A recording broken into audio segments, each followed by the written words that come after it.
সর্বশেষ ঈমান ভঙ্গের কারণ তাগুত, তাগুদের যারা পূজা করে।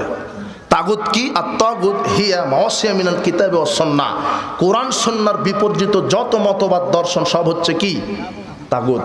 গণতন্ত্র তাগুত, সেকুলার, ন্যাশনালিজম, ক্যাপিটালিজম, কমিউনিজম। যুবকেরা যারা তোমরা এগুলো বুঝতে পারবে, তোমরাও বুঝবে না। এখন তো তোমরা মোবাইলে প্রতিবন্ধী হয়ে গেছে, আর তো পড়াশোনা করো না। পড়াশোনা করো, আগে ইতিহাস জানো। তোমার এই গণতন্ত্রের স্রষ্টা হলো ইহুদি খ্রিস্টান, তোমার ক্যাপিটালিজমের স্রষ্টা ইহুদি খ্রিস্টান, তোমার সেকুলার যারা করছে এগুলো, এই গণতন্ত্রে যারা বিশ্বাসী, যারা সেকুলারে বিশ্বাসী, এরা তাগুদের পূজা করছে। বিচারের মাঠে আল্লাহ বলবেন, মান কানা ইয়াবুদু আত-তাওয়াগিদ আত-তাওয়াগিদ, যে ব্যক্তি তাগুদের পূজা করেছে সে জাহান্নামে ঢুকো।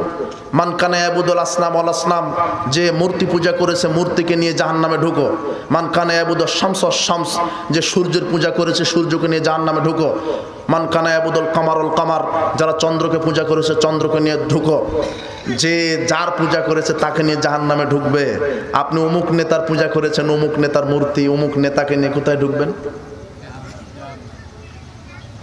তাগুদের পূজা করছেন। তাগুদ মানে বুঝেন না? আল্লাহর বিধান, আল্লাহর দিনকে বাদ দিয়ে মানুষের বিধানকে নিয়ে জীবন পরিচালনা করা, এটা হলো তাগুদ। তাগুদ হচ্ছে শয়তান, সীমা লঙ্ঘনকারী, যারা আল্লাহর বিধানকে উপেক্ষা করে, আল্লাহর বিধানকে উপেক্ষা করে মানুষের বিধানকে উত্তম মনে করে, এ হলো তাগুদ।